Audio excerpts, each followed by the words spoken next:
Oh, hi there. Cello. Hey now. Hola.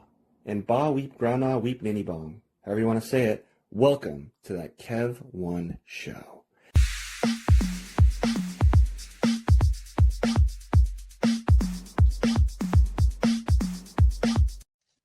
Well, friends, it's special guests galore with a surprise you're not going to want to miss. And with his hit single Hair Flips, Sunsets, and Train Wrecks, singer Kris Ashby later tonight.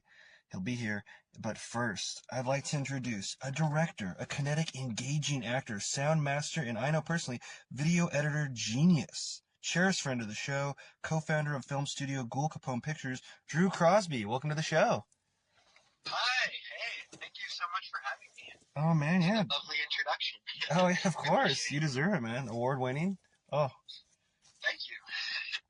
man, I mean, I've had the honor of working with you on, many episodes, and I mean, I'm always in awe of your skill with graphics. I wish I could, bring about such, magic via computer. Ugh. I mean, I can draw a little bit, I can act and everything, but man, just like I can hardly send a YouTube video. Well, thank you. It's been a great time. It's been an honor to be on the editing side of the video companion for the series. It's been awesome watching it grow and seeing all the crazy guests you get. It's been really exciting. Oh, thanks, man. Oh, man, and Yeah. and I can relate to you as an actor and everything. Oh, a lot of people know your stuff from like, oh my lord, what are you working on? Anything? You working on anything soon? Any new upcoming projects? Yeah. So I've been working on just kind of pre-production for a film I was crowdfunding a little bit ago. It's called Forsaken Remains. Yeah. It's a post-apocalyptic coming-of-age movie, so it's got some sort of high-concept sci-fi stuff, kind of biblically inspired with some like demons and angels, that kind of thing. So I've been just kind of figuring out how to figure that one out Mm-hmm. a lot, because I've got some big ideas that are pretty ambitious, but I've been kind of just the past couple of months revising the screenplay for that. Mm-hmm. I just started. I added in a couple of new scenes, so it's kind of taken a slightly different direction. But I've got somebody who I've just started working with more. Is the crew at Doomed Productions, and one of their co-founders, Jordan, he's kind of joined the team as a sort of producer role. So he's been kind of helping me. I don't know. I was just getting kind of stumped on some logistical things, but now I've got a little bit more of a roadmap, just like somebody to kind of bounce ideas off of Yeah. him, which has been really fun.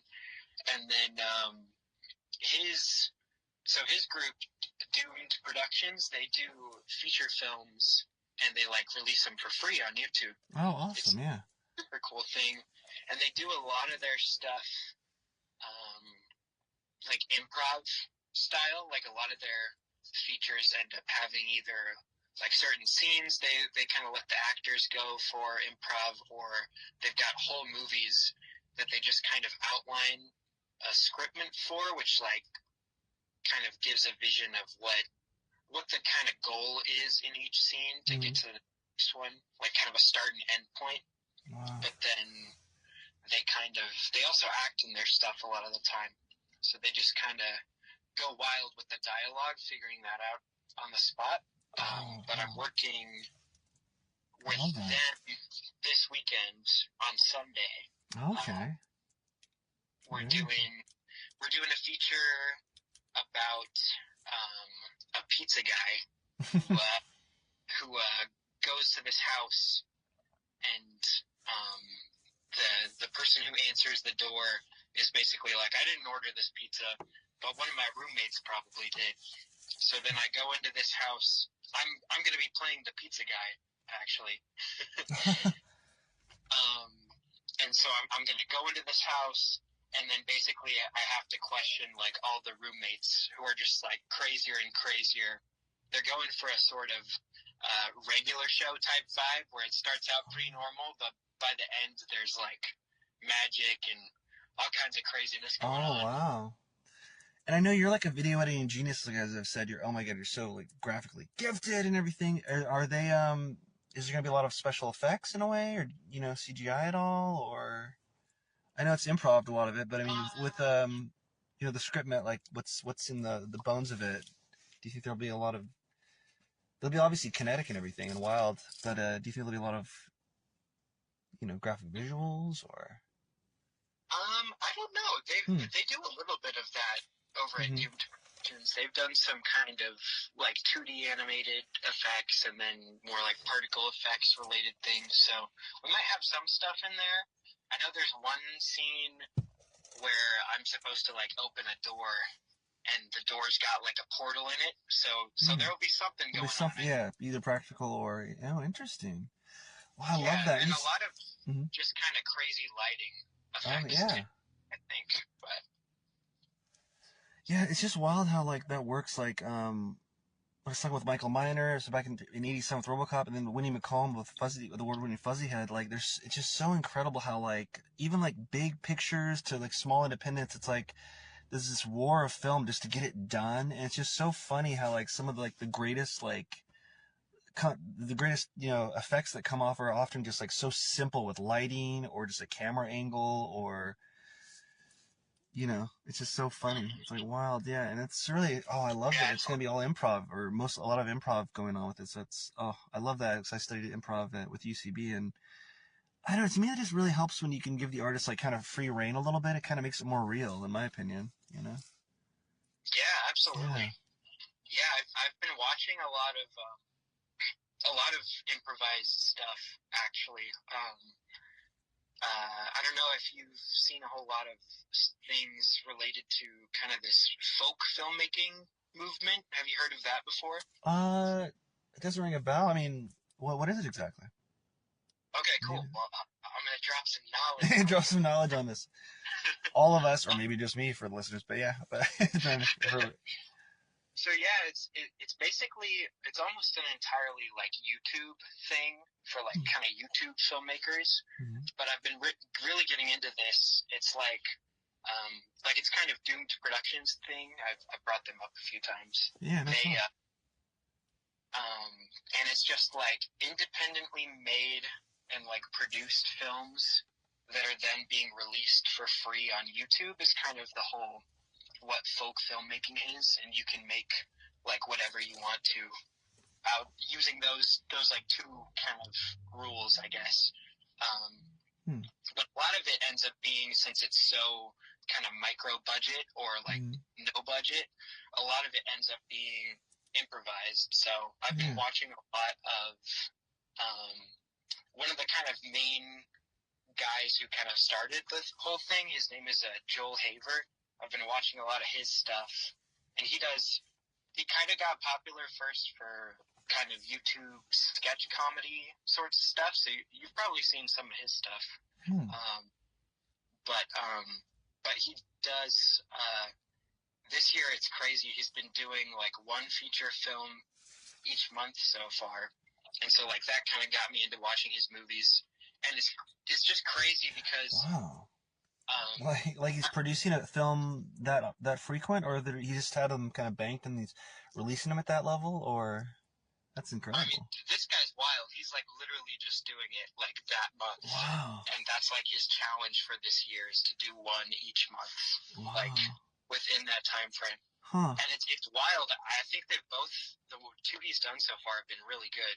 I really liked them, but it's crazy.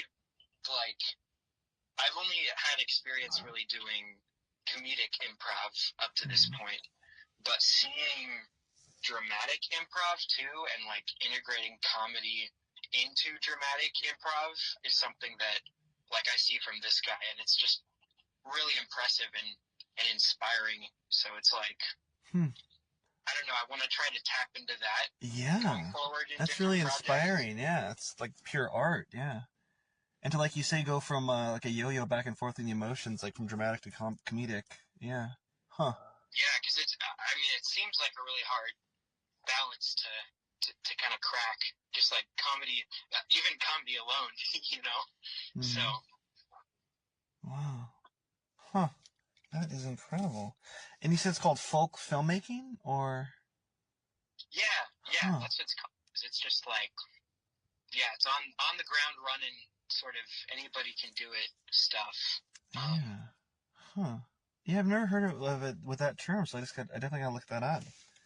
And anyone on Patreon, hit me up the DMs, drop some more knowledge my way, or any classics in that vein. Wow. Huh. So, Yeah. I'll recommend you some. Oh yeah. Yeah, there's great ones. This one that Doomed Productions did is called. Oh man, I'm just gonna be like. Oh what? I'm just ranting about other people's stuff, but it's we got time. exciting to me. Yeah. They did this one. I'm deciding which one to even talk about because there's a bunch of great stuff. But they did this one that I bet you would love. It's just called October, and it's on YouTube completely free, and it's just like one of the Halloweeniest movies I think I've ever seen, and it's just like it just gets that kind of silly and spooky spirit, just like so perfect, and it's got that homemade feel to it too, which I think is very Halloweeny. Like you're making a costume. Okay. Yeah. Like I highly recommend that October, and it's from Doom Productions, so I found the right thing, right? Or yeah, Doomed Productions. Okay. And it's like because there might be a bunch of Octobers. It's a movie I saw, and I was like, more people need to see this. Okay, yeah. Because I know people love Halloween, and I'm like, this is the Halloween movie. Okay.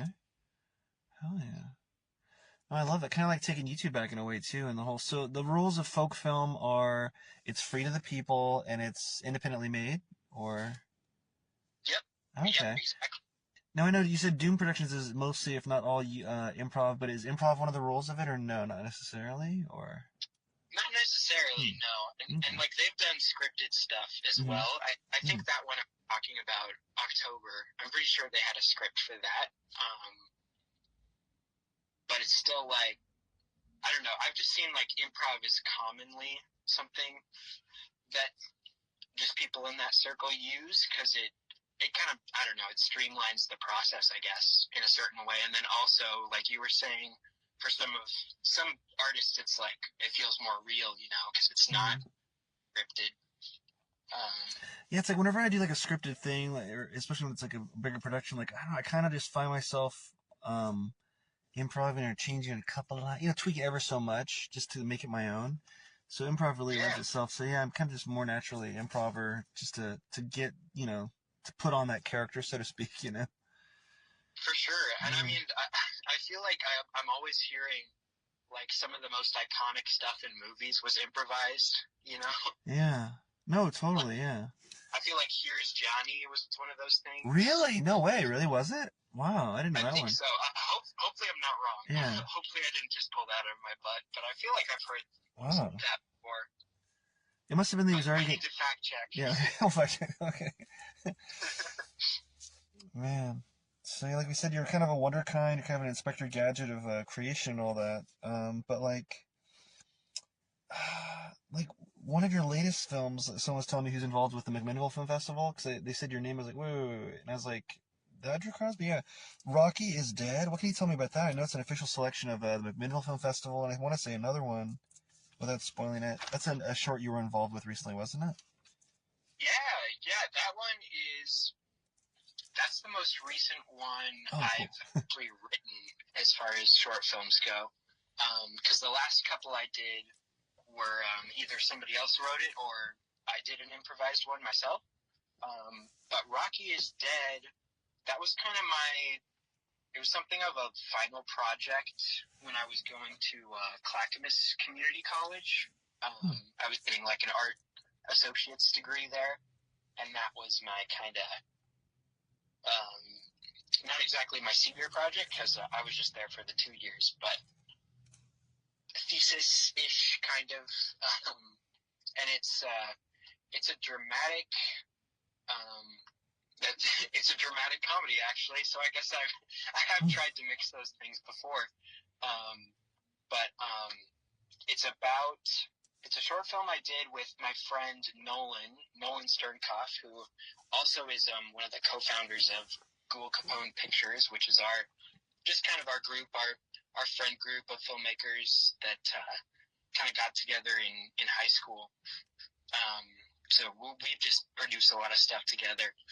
He is the main character in this, and his character goes to this lake that he used to go to all the time with his younger brother, Rocky. And the story's about his brother has actually passed away. And so he's kind of mourning his brother and unsure what to do with, like, kind of conflicted emotions about it because he had a lot of jealousy towards his younger brother, too. So in the midst of visiting this lake they used to go to, Rocky starts speaking to him through this like rock, and it's like it's a rock that I just kind of doodled a face on, you know. Yeah. So I had our friend Cooper Elkins voices Rocky. So he's like kind of this weird. He's like a ghost, kind of, but he's a rock. Yeah. And his name's Rocky, so it's all based around a pun, really. Okay, yeah. The rock's the burning bush in the situation. Okay. Interesting. Yeah. All right. And so that one, I wanted it to be funny, but also it's also a sad movie, I guess. That one's pretty sad. I mean, I don't guess. I know. It's a pretty sad one. But in a funny way, though, because I mean, it's like I said, it's based around a pun. There's some other jokes about how my favorite line that I wrote for this, the main character's name is Ruben, and he talks about how one of the things he's kind of jealous of, and this is kind of like a joke in the movie, but is that like Rocky was named after a champion while he was named after a second-rate sandwich. That's good. Oh. Yeah, go and so for that ended up getting into a couple of film festivals, which was really cool because that was the first time I'd ever been kind of featured by any other groups or at any big events like that with a short film that I had directed and written and edited. So it was a really, really cool experience. And where can people see that now? That is also just up on YouTube right now on the Ghoul Capone Pictures YouTube page. It was that was the first movie we released with that name behind it too, with Ghoul Capone Pictures behind it, because we kind of had our own separate thing throughout high school that we used for like our kind of group name, but in the process of kind of graduating college, we were all like, we kind of want to leave some of that stuff behind that's not nearly as polished or representative of just kind of the sort of stuff we want to make anymore. So we came up with Ghoul Capone because it's we're all about puns, I guess. is what I'm finding out here. Yeah. But it's like Al Capone, but if he was a ghoul. So it's got some comedy to it, but hopefully some class too. We wanted to go for something like that, yeah. So in that cool logo, that is actually allegedly Al Capone as a ghoul, eh? Interesting. Yeah, pretty much. Not just a zombie gangster. Okay, cool. We can do that. The ghoul himself. Yeah, that was made by our friend Skylar Smith. She does a whole bunch of our like movie posters. Also, she's super good illustrator. Yeah, and she acts in a couple of the things we do too. She was in both the shorts Fire Hill and The Door Dinger with me. We both acted in those films. Oh, so awesome. And speaking of Ghoul Capone Pictures, one of your labors of love, the 2 years in the making Rotten Shadows, kind of dropped pretty recently, right? I think I saw a poster for it on the gram not too long ago. That was really cool. thank you. Yeah, the poster, that was all Skylar. Oh, cool. And we're actually both in that too. It's I don't think most people know that I'm in that one, but there's so just like the concept of that movie was Nolan Sternkoff again. He directed and wrote this as an attempt to kind of bridge the horror genre with the noir genre. So it's kind of a paranormal detective story. Oh, very cool. Yeah. So in this house, I got to play. There's a. It's not really a spoiler. I guess it's on the thumbnail. But I play this spooky kind of apparition that shows up, and he's like got this mask over his face, and I couldn't see where I was going, but I had to like walk up these steps. Like in the middle of the night too, so I had like 3 layers of not being able to see. Oh my god. Yeah. But that was really fun, just like something totally different, just kind of standing in the shadows and looking freaky. Yeah. The rotten shadows. I mean, weren't you assistant director on that as well, or? Yeah. I guess so. I was I was a producer for that too, and just kind of I don't know. I feel like with some of our films, when we say assistant director, it's kind of somebody working on a whole bunch of just kind of random things that might not be as traditional assistant director, just because. Oh, kind of probably like folk filmmaking, right? Where you're probably like a lot of the independent projects I've done, especially the horror ones, is it kind of like where you're like boom operator, mixing, all kinds of stuff, like the gopher and everything, kind of just doing everything to get it done, or? Yeah, exactly. That's exactly what I was gonna say. Just kind of that. Everybody is like a cast member and a crew member, kind of. But, I guess folk filmmaking sounds better, but it's almost like Winco, where we're all part owner of this film, or something like that, Yeah. This film is crew owned. Yeah.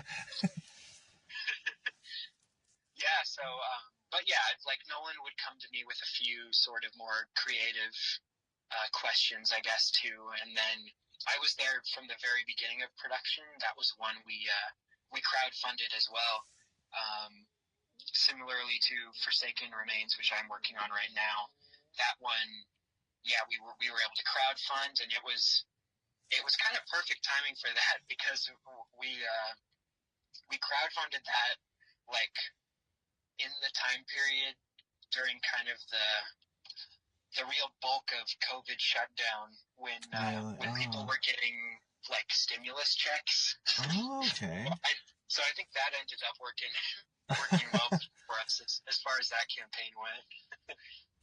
But that turned out, I'm really proud of that coming together, because it was just by far our biggest project that we've done to that point, and very cool. Still to this day in a lot of ways, like runtime length for sure. It's our biggest. It's 45, 46 minutes. So it's almost a feature. Yeah, because I want to say, what's the longest a short could be? I was looking up the Academy rules like a couple Oscar seasons ago. Like, what is that? Isn't it 45 minutes or less or something? Or is it 40 minutes less? Something like that. Yeah. I don't know. I feel like I always hear something a little different. I feel like the same, yeah. I mean, it's got to be official, but yeah, I feel the same way. I mean, I always remember it's less than an hour. I know that, but I don't think an hour is the cutoff. I think it's something weird like 45 or maybe it's 50 or something. I don't know. But yeah, huh. Yeah, 40, 45, 50. That's kind of about where I go. Like, if I'm watching something that's like 40 minutes or more, I'm kind of like, oh, I'm watching a movie, a feature film. Yeah, no, definitely. But it's definitely in that kind of awkward between area, which made it hard to get into like festivals and that sort of thing. Oh, yeah. Did they tell you they had a certain cutoff on average at all? Or was it like they had to be 15 minutes or shorter, maybe, or no? There's definitely, I don't know, every festival kind of has a different cutoff, and yeah, just like a different, like the rule isn't really consistent, I guess. So there's some some runtimes, like I feel like from 30 to 50 minutes, that's kind of like, that's a tricky zone just as far as getting into a program, because a lot of folks just aren't sure whether it's a short film or a feature. And so I think they kind of gravitate more towards ones that they can be like, yes, this is a feature. Yes, this is a short film. Just for runtime's sake and for matching different movies up with each other too. I know a lot do like kind of double bill sort of things, and I don't know. Yeah, I wonder how many people have ever like edited certain loved projects to the point where it's like, well, this is blah blah edition, this is like this film festival edition, this is like backdoor pilot edition, this is Yeah, that's really funny, because actually I do know some people who have done that, and it has worked to a certain extent for them too. So it's definitely an option. Like if you're able to kind of do that whole, killing your darlings, I guess, is something that editors say a lot. Mm-hmm. Having to really smush things down for the sake of the final product and just like viewer accessibility. Like if you're able to do that's awesome, but it's a challenge. It's a challenge as an artist to kind of take something that's already a finished product and then turn it into a different finished product. But that is the editor's curse. Yeah, and you do it all, but some actors don't like watching themselves. Do you have any problem editing yourself? Do you think you have like a good eye for that, or do you think like I need someone else to take this off my hands? Or I think I'm okay at it. It's I definitely hear from a lot of people, they don't like editing themselves or just watching themselves act even. But it's something that I think just because I've done it so much since middle school, I've been editing just kind of home movies back then, but those were kind of some of the most ridiculous things I've made, or just kind of goofing around with my little brother. So I think watching that stuff really kind of, I don't know, kind of hammered some of that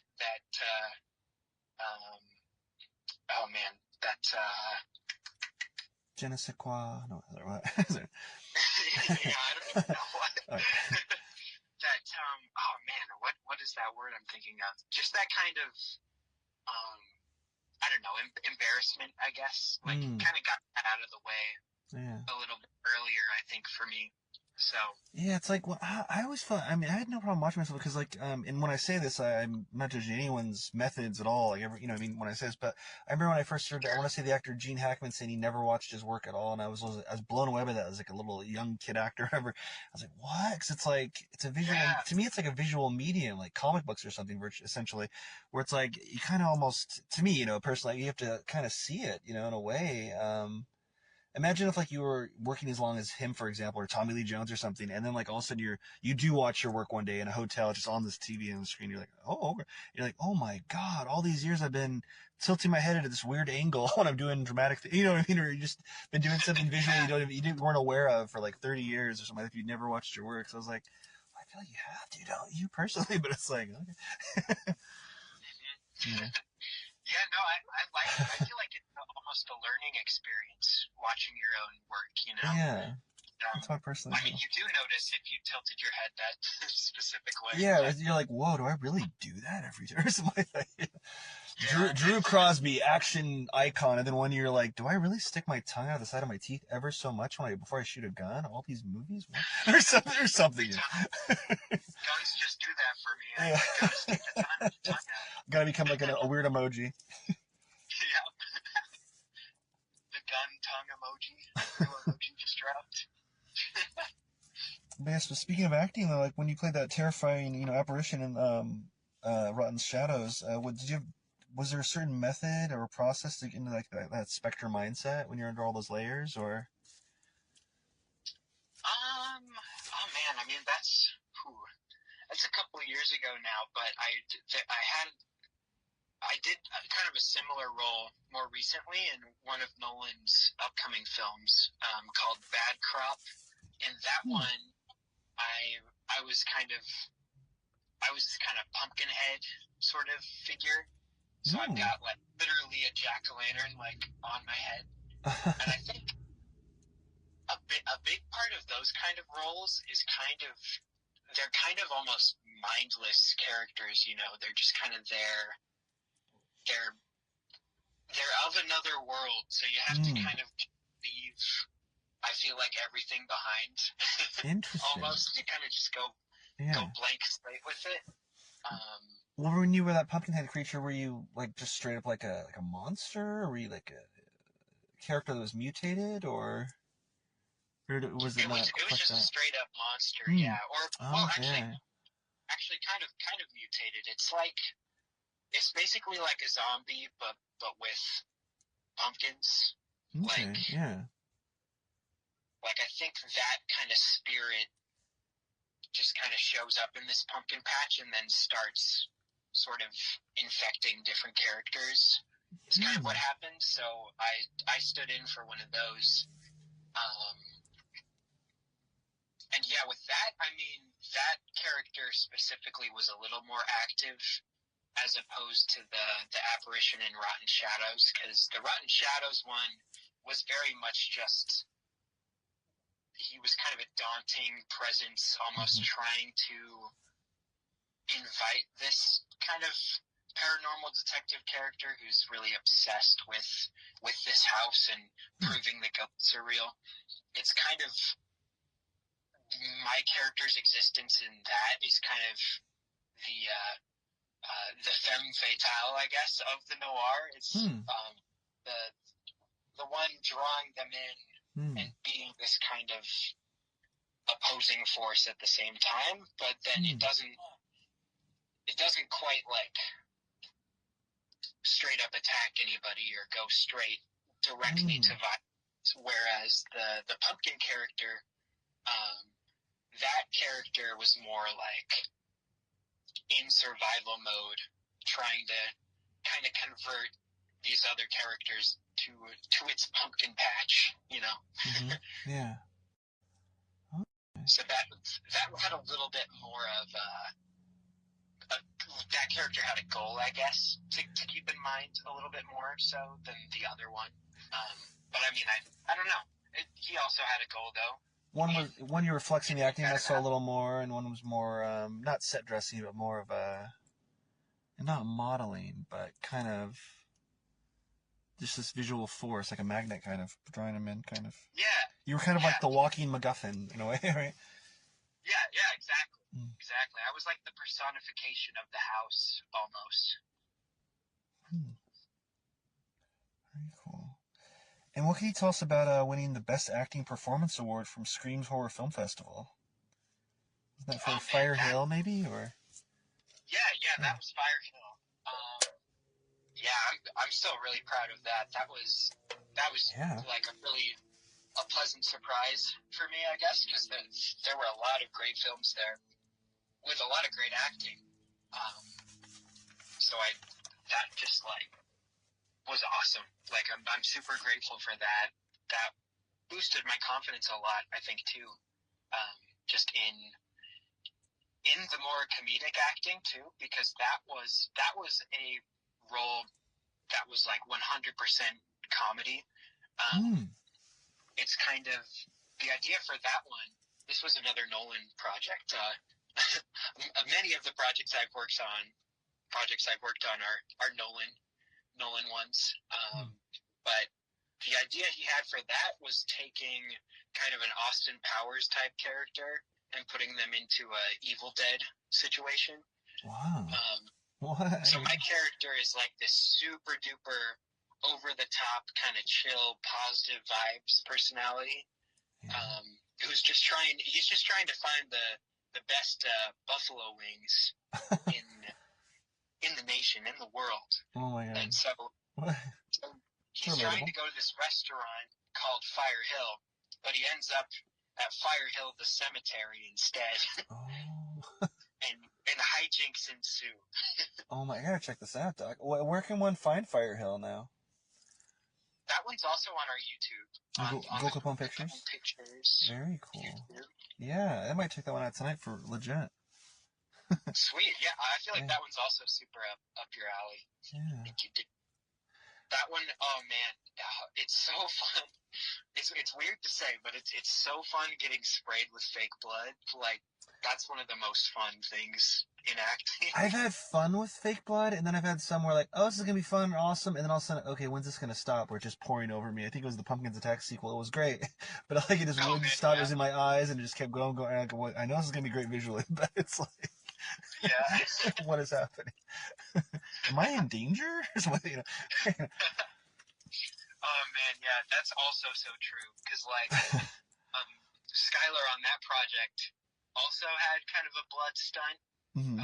She was playing this character that takes a bunch of different like shapes, and at one point, she has this big spider mask on, and my character like stabs the spider person in the eyeball, and we wanted just like a bunch of blood to gush out of that. Yeah. And the first time we tried to do that, it just all stayed in the mask, so it was just all entirely in Skylar's face instead of splashing out on mine, which would have some distance, you know, to kind of break up the muck a little bit. So that didn't go so well for Skylar, but I had a good time. Did you guys cheat that in any way later, like over the shoulder, throw blood back at your, you know, POV from over her shoulder, or something at your face or anything, or no? Was it? How'd you guys end up with that, shot wise? How did we do that? Because I think we had it gushing out like in two different angles. So I think we must have used this pressurizer that we had made a few times. There's another point where I'm like just bashing this thing and blood is squirting up from that on me. I think that we might have had just like the classic squirt bottle pretty much. And then we would use that kind of between takes too to kind of freshen up some of the blood. But yeah, I'm just drenched. I have this crazy photo that's me, and I wear contacts, and some of the fake blood got in my contacts. Oh my god. So my eyes just look red. Like, it looks awesome. Oh, good. But, and it was just bizarre because, I don't know, I mean, the contacts protected my eyes, I guess, because, like, it didn't hurt or anything, but everything kind of had this pink tint to it. Which is funny because in the film, in this kind of distorted version of the cemetery, we have kind of a filter, like an orange sort of filter on that. So it's like my real life in the art, I guess. Oh my. I love Art that. imitates life. Life imitates. And like I talked about the war of film and all that, and a lot of people don't know, like, even in big pictures and independent pictures, obviously, a lot of times we wear our own clothes and stuff to set, and we bring options and such. Speaking of blood, I've had so many things, articles of clothing, like, quote, ruined, in quote, by blood effects and stuff, but I love it. I keep them, and like, I have them hung up, I'm like, oh, this is from, Pumpkins Attack, which won Best Picture at Booknell Fest that year, and these Converse have blood on them forever that I wear on occasion still. Yeah. And, do you have a bunch of blood-soaked clothes or anything to this day, or not really? I think I've got a little bit still. For sure. And just different costumes. There's even like a shirt I have that's really just a shirt, but I got like when I was shooting this other film, Partners in Crust. Yeah, that one's so good. Kind of reminiscent of like Please Don't Destroy Your Channel 101. It's kind of like almost like a live action cartoon, the vibe of it in a way. Oh, thank you. That's exactly what I was going for. Oh, cool. One of my kind of favorite areas of film to work in is like live action cartoon. But with that, like, there's one shirt I have that I love that it's just got like pen smudges on it from when I forgot that I had a lid off of a pen that was like a marker brush, like a brush pen Mm-hmm. that I used on that set just to take notes between takes and things. That's one I remember. It's just a regular shirt, but it's got like a bunch of random Sharpie marks on it, and I just think it's really funny. From that day, yeah, that's awesome. Yeah. So, Drew, where would you say like your love of like film originated? Like you're such a kinetic performer. Do you have like any acting heroes that shaped you as a performer? Was there like a certain film that you saw, or a moment in TV or something that you saw? You're like, whoa. Well, the way I first got into filmmaking, I was probably like 8 or 9, and it was through like Lego stop motion movie making. Okay. My dad honestly just got me in contact with. He's a teacher, and he had a friend who was also a teacher that did stop motion stuff with his students. Wow, that's incredible. Yeah. Yes, it's so cool. And so my dad just got me in touch with that guy. His name is Frank Francis. Super awesome guy, hilarious guy. And he was the one who taught me the very first stuff I know about movie making and editing as well. Yeah, that was a super cool experience because it was just really short snippet Lego stop motion movies that I made. And it was all just for fun, but my dad kind of noticed how I was already kind of creative oriented, and I did a lot of drawing, but then he saw that I liked Legos and was like, oh, this guy makes stop motion stuff with Legos sometimes. And so it just kind of, that was something really cool I did with my dad and with Frank, that just taught me all the essentials, and then from that point on, that was something we did like I think maybe over the summers, like a couple of years in a row. We had like one specific project we would work on, and then from there, I mentioned kind of in middle school, I had. Do you remember the like flip cameras? That were like... Oh, yeah. Are you talking about the ones that almost like a camcorder and you flipped out the screen and looked to the side, or... I'm just talking about cell Something phones. like that. It's funny, I think the ones I'm thinking of, literally just the thing it had, like the thing that made it a flip, I think was just a USB coming out of it, and you could just like plug it in.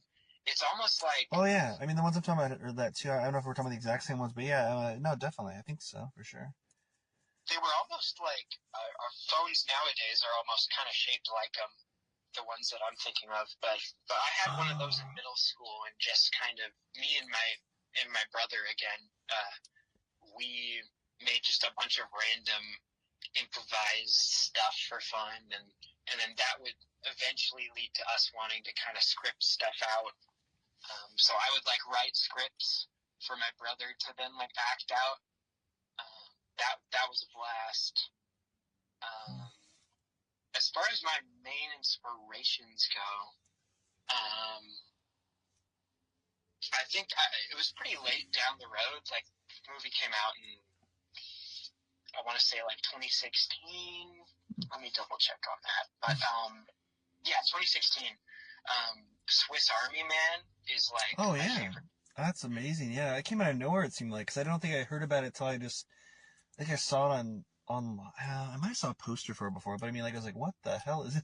With Harry Potter, you know, the Harry Potter actor, and Daniel Radcliffe and Paul Dano. Paul Dano. I kept seeing the D in my mind. I'm like, Dano. Yeah. Yeah, that movie, that was one that I was just kind of like you said, what the heck? What is going on? Like, after that movie ended, I was just kind of like, did I like that? Yeah, I know, yeah. Then I like rewatched it a couple of times, and yeah, just grew to love it.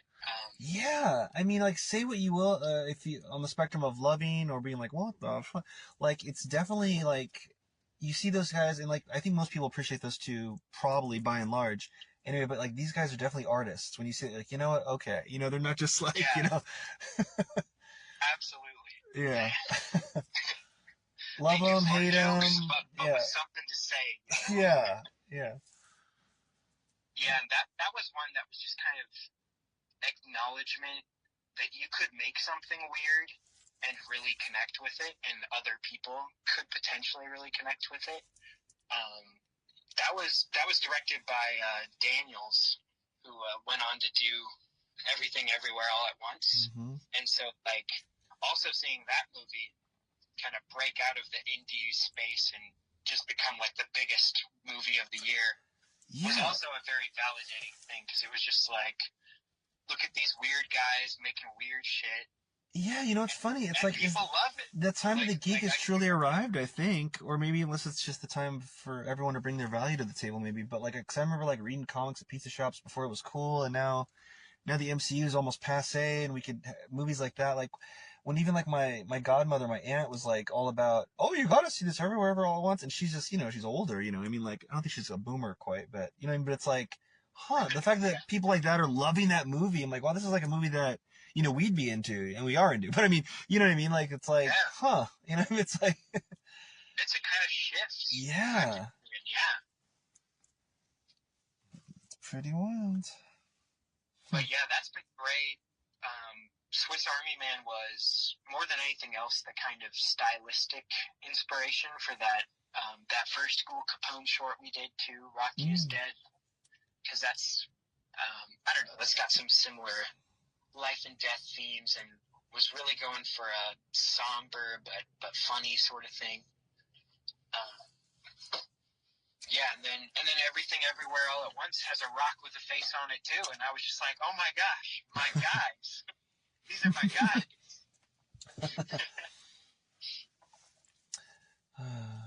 I mean, yeah, my favorite GoBots were the Rock Lords. They had a little spin-off where like they had transforming rocks. I don't know, that might have been what killed GoBots, but so oh no, you were there for it though. Yeah. Boulder One was the leader. Yeah, it was the Optimus Prime. That's awesome. They just turned into rocks. It's like I tell people, like, if I ever win the lottery, I'm not gonna tell people, but there'll be signs like me buying the property, like to go to Rock Lords and make a big major motion picture, Centurions. Like, Power Extreme. The Rock Lords movie's coming out. Oh, Kevin made it. He did it. He won the lottery. That guy in that Scream mask who got his lottery tickets, and he must have been a different Kevin Watson. I think you did win the lottery that day, Kevin. No, man. Oh, man. Wasn't me. Man, but yeah, I urge everyone to see Partners in Cross. That was so good, and I gotta check out Rotten Shadows for sure. I think I'm gonna do that tonight. What was that other one that I said I gotta see tonight? The kind of unique detective. Fire Hill? Yeah. Oh yeah, Fire Hill. Yeah. Fire Hill. I'll be checking that shit out. That one's up your alley, I think. I think you'd love that one. Hell yeah. That one's just like, because it's about positivity, you know, in the face of adversity, in the face of demons and ghouls and all that. Man, hell yeah. I can't wait for that. I'm going to make some homemade keto chips for chips and salsa, and I think I'm going to pop that in tonight. Very nice. I was going to maybe watch, speaking of weird movies, I was going to maybe watch, rewatch, I haven't seen it in like years, Being John Malkovich. But I think I'm going to hit up some Google Couple Pictures first, yeah. Oh, you've seen that? Yeah, yeah, that's a classic. Yeah, speaking of like, kind of like, quote, weird movies, end quote, they're like, okay, yeah. Yeah, I love how that one just, like, they had a weird idea, and they don't even bother with kind of explaining that weird idea. They let you buy into it anyways. Yeah, and I think... But sure. Yeah. It makes you John Malkovich. Why not? And from what I remember, I think it's like one of Cameron Diaz's best performances. Cause I remember, like, it was definitely her favorite of mine at the time. I was like, whoa, she can really act when I saw that or something. And then, besides all the, you know, people we know, like Malkovich and Kusa. The scene where everyone is John Malkovich, though. Oh my god. Yeah. I think that made it into the parody of Treehouse of Horror on The Simpsons that year. Or the next whole yeah? Yeah. I think everyone became Mo or something like that. Even the flowers on an episode or something. Mo or something. Mo, Mo, Man, that's so cool. classic. Well, Drew, we took up enough of your time, but I'll be hitting you up probably this weekend. And I know Awesome, man. I'll be in Yeah, do awe it. of your ever brilliant creations and creative output. And break a leg this weekend or this Sunday in mere days from now. Yeah, the Pizza House movie Oh coming my soon. god. Stay tuned to Doomed Productions for that one. That'll be going up on their YouTube at some point. Okay, so how do you spell that exactly? Doom. So Doomed. Okay. I just want people not to be confused since Dune is trending everywhere, Oh With the yeah, sandworms and everything. I'm like, just to be sure, guys, he is not saying that. no. I'm in the new Dune, guys. Yeah. Go see it. You're like, it might be Timothy Chalamet who's breaking up homes, being a homewrecker, not Drew Crosby, guys. Okay. Tom Holland, Not me. don't sharpen your knives. Okay. So, Well, awesome, man. Thank you so much for having me. This has oh been a yeah, blast. man. Yeah. Thanks for all you do to help and inspire, and yeah. My pleasure, man. Seriously, thank you. And I will catch you in the edit. Yep, for sure, man. Deep in the cut. Working hard in the paint. All right. But have a good fight. See you, buddy. Have a Thanks. great night, man. You too, man. Thanks again. Yeah. And that was video editing genius Drew Crosby. Check out Partners in Crust, Rotten Shadows, all his creative endeavors he's involved with Ghoul Capone Pictures, what he founded, 1.21 kilowatts productions, and much more. Happening all the time. Whew, man. And I'm getting the thumbs up that sound check was groovy, so stay tuned because in a brief moment we will be hearing and going on a musical journey with tonight's esteemed musical guest, Kris Ashby. This episode of That Kev One Show is dedicated to the memory of James McCaffrey, who, as Joe Astor, taught us how to drive. Thanks again to actor-director Drew Crosby. And as per Patreon, the top 2 questions are answered this episode with one of our first ever segments of Patreon Mailbag on That Kev One Show. The first question is about global warming and climate change, and ironically, the clouds are rolling in on this sunny day in Portland, Oregon. It's been sunny as heck to the point where do I need sunscreen? And now one might use an umbrella. Oh yes, an umbrella. I know that's kind of a controversial statement, but when you grow up in Portland, there used to be umbrella stands and stuff, like little umbrella stands in like Starbucks and different coffee shops and such. In fact, the only statue at Pioneer Square in downtown Portland, Oregon, if you're not familiar, the only statue, or the first statue, if there's been more, I don't know, but there was one statue always, still there. It might be the only statue of a humanoid. It's of a businessman holding an umbrella and hailing a cab. Yes, he's holding an umbrella because it rains in Portland, and it's called Portland Man. That's the name of the statue. So I've seen a lot of transplants. I don't know if they got it from a Portlandia sketch or something. They're like, oh yeah, you're not a real Oregonian if you use an umbrella. No, it rains here, so you might use an umbrella if you don't want your electronics wet, if you don't want to get sick. Real OG Portlanders and Oregonians, if you will, use umbrellas. They don't have to. You're going to, sure. You know what I'm saying? But it's like, it's not a flex to not use one. I don't know if that was an SNL sketch or a Portlandia sketch, but anyway. Oh, and we have a sponsor that demands to be heard. Well, the sponsor, they're paying some bills here. It's a very quick, brief one, and after that, I will be answering the Patreon mailbag, and then musical guest Kris Ashby will delight your ears on this all-new edition of That Kev One Show. What's better than your favorite talk show? Well, maybe homemade delicious food, cold beer, or a drink of your choosing in a comfortable atmosphere. Well, look no further than the Boulevard Tap House for the world-famous fish and chips, seafood, all-around delicious menu with pizza, all kinds of food, wings, steak bites, anything you can imagine when you want to watch the big game or catch some live jazz if you pick the right night. Open 7 days a week. Go to boulevardtaphouse.com right now. I like to go to their Terwilliger Curve location. That's the home location. for their not only their fish and chips, and they knew that they always used to give me Caesar chicken salad and wine. They kind of made jokes and made fun of me that. My favorite food there now might just be the brand new Mark Heaven. That's a margarita pizza named after me. Don't know if they did it because I'm Italian or what, but I had it and it is delicious and dare I say nutritious. Anyway, friends, go on in, have a great time. When you're there, you truly are family. No cap. Enjoy the Boulevard Tap House today. Coming in hot. All right, guys, let's see. As promised, especially at the Patreons, and as advertised, the question from the number one patron, and it is holding Danielle CC. Thanks so much. Let's see. Your question is, drum roll, please. Come on, you guys, wherever you are, can do better drum roll than that. Come on, do it with me. Danielle CC writes, or asks, well, both. What was your favorite character to play so far? What was your favorite character to play so far? She said it once.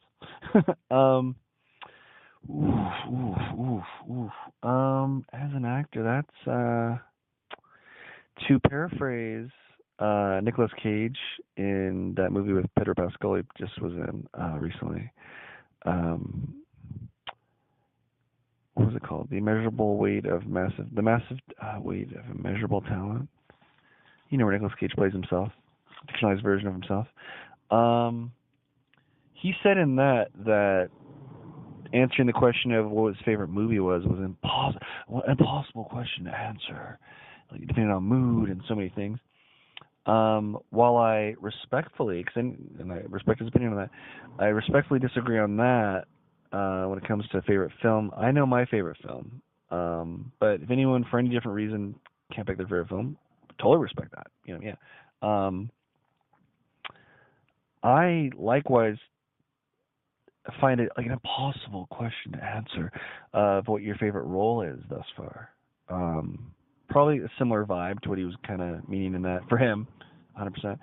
Favorite film, I could totally say like what that moment was where for me where I already loved film and creating and imagining and drawing and creating characters and inhabiting characters but I do know that movie that was like the big bang of like, whoa, this is what I'm doing. I'm an actor. Whoa, definitely but role wise, but I do want to answer or give a answer. Yeah. So as an actor, me as an actor, yeah, I feel like one can't answer their favorite role. As long as they're continuing to act. It might be easier if like someone literally has just done like a play or two or in one big television role, as a series regular, like that's it. And like, well, they may be easier like, well, duh, this or that, But I've thus far, and continually to grow, obviously, going. But I've had various roles of different levels and, different ensembles and bigger and smaller and huge crews, and so many creative, great people and bigger and smaller sets in Hollywood and across the country and, all over. And some bigger stuff, some stuff with like some toxic people and, but like and some huge stuff and great experiences. Great moments on all of them, mind you, too. But yeah, sometimes you're working with close friends. Sometimes you're like, oh my God, I can't believe we did this with these time constraints, or with this in one take, or improv in the nude. Pixelated. It was on television, etc. So and so many. So I'll say this is one of my favorite roles. And I'm picking this one because as one of my favorite roles and the one I'm going to talk about here because it's one that people mention a lot. And I love that they mentioned it a lot, especially because it was independent film, a short independent film. And the director, his only credits before that were like, maybe like YouTube videos and student films that were great, mind you. So that's one of the reasons I agreed to it and stuff. great crew. There's a 2-person crew. I'm not a big camera person, but they were great with this technology and the editing and the cameras and the really great equipment. We had one of those kind of cameras, probably many kind of cameras that are like this, but one of those cameras that like it connects to like the belt piece, and a harness and everything, and it was great, well shot, really real well shot and everything, and filmed in a real Thai restaurant. And I knew that was going to take place. It was set in a Thai restaurant. It was going to be in a real Thai restaurant. And but one thing I didn't know was that they were going to be still operating. So we're filming. The restaurant's still open. I didn't even know if they had signs that said "You're on film," guys. But so we had essentially real extras for the most part. Yeah, so it's like film for a live studio audience essentially, but live, real customer audience. So yeah. But I'm choosing this one especially because of all that. On top of that, like a lot of people mention it a lot. Like people find me from some quote bigger in quote, or know me, worked with me, or know me, or everybody. And they mention like at a party or here and there, they might go like, what I really loved, Bunko. Yeah, the film Bunko. Great. I played a con artist. Great script. And I made a lot of great choices that I was proud of. It came out really great and got a lot of great reviews and everything. Like I decided to give him a southern accent because I'm reading the script. I'm like, hey, this guy has a southern accent. And I decided to play him drunk, even though the script is not drunk. There's alcohol in the restaurant and stuff. But I'm grifting the guy, and the script just read southern accent, but in my mind, and I almost feel like people could tell. I mean, because he's conning the person, you tell he's not the person he says he was at the end of it. But I mean, he didn't speak after that, so it's like he could be southern. But I feel like people would get that it's like this character, he put on a southern accent and he pretended to be drunk. I think it's obviously pretended to be drunk, but at the end of it. But yeah, no, it was really good. A lot of people mentioned it, loved it. People loved it at first and they love it still, and they discover it. I'm sure it's available places streaming. It was on YouTube at one point, maybe still is, and it's on my IMDb page. It's such a short film that it's there in its entirety under like my videos. So yeah, check that out.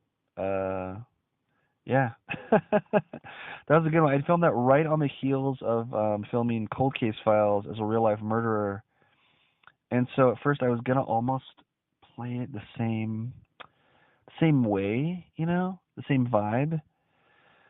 But ultimately made him his own straight up character from that. I love that. I mean, the guy played in Cold Case Files is a real life murderer who last time when I was doing the research for him, he was still serving a life sentence. So I don't think he got out somehow. And yeah, so I had a creepy mustache, and then I shaved that off for the role, for the Bunko role. Yeah. So Daniel CC, that's the role that I'm telling you about. That since you're asking about my acting, you probably have checked it out on my IMDb, I imagine. Yeah, I mean, I meet people, I meet friends of friends, and they bring that up. So it's like, yeah, I'm talking about that one here, yeah. Oh yeah, I'd love to do a sequel to that. That's one hell of a role. All right, I hope that satisfies you, Daniel CC. At this break, a musical guest you're not gonna want to miss. That Kevin Show is brought to you in part by T-Mobile, the Uncarrier. Special thanks again to artist Drew Crosby. And apologies to Sam Brown, we ran out of time.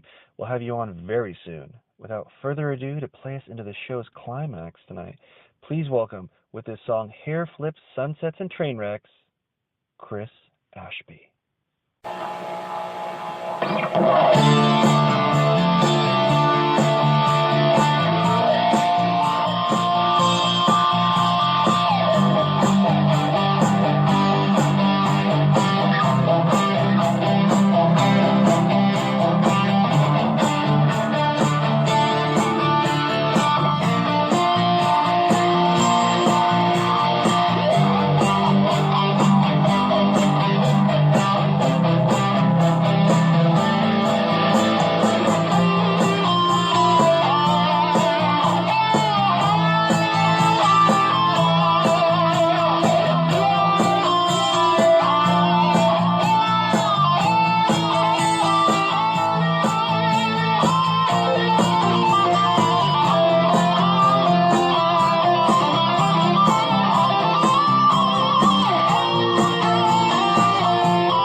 This portion of that Kev1 show is supported by Bohemian Dream Gifts, made with organic and natural oils that nourish and hydrate your skin. Man, I don't know if it's the weather outside or the gym that was killing my skin, because my right elbow on the, it itched like the Dickens, like I was becoming like the lizard from Marvel Comics. I think it's that machine where you put your elbow in and do the lifts, for the bicep.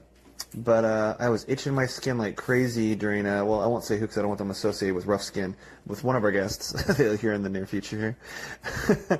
But my right elbow was getting ashy and coming up, getting red and irritated.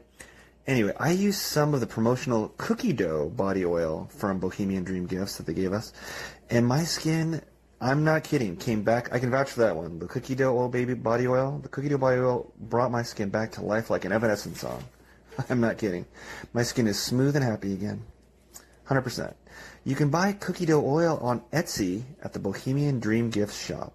Check out their other stuff as well, but that's one that I swear by now. And as soon as my promotional one runs out, I'm going to order some myself. So go to Etsy and visit the Bohemian Dream Gifts shop today.